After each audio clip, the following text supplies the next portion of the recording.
All right, so go in here with your pry tool and then just move all these clips. There's gonna be a metal clip in here. You're gonna want to get underneath and you're gonna want to push down on this metal clip, super far down, and then it's gonna allow you to pull this out. But again, you gotta really push down on that clip and then the whole thing kind of comes out.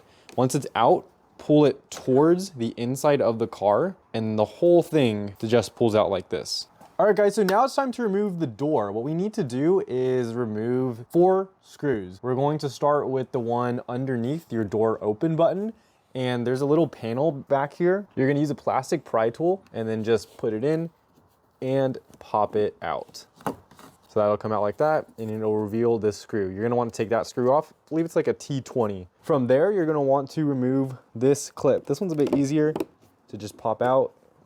That's gonna come out like that. Next is this reflector that's on the back.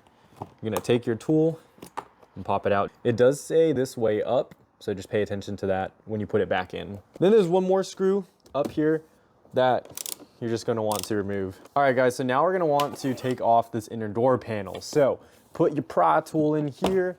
If you can't get it in, use your hand and kind of cup the inside part of this.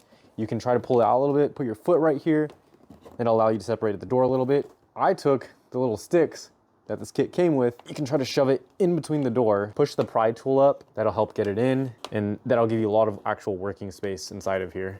2. There we go. All right, so now the door is gonna just come off. You're gonna want to lift it up and then away from the car. Perfect.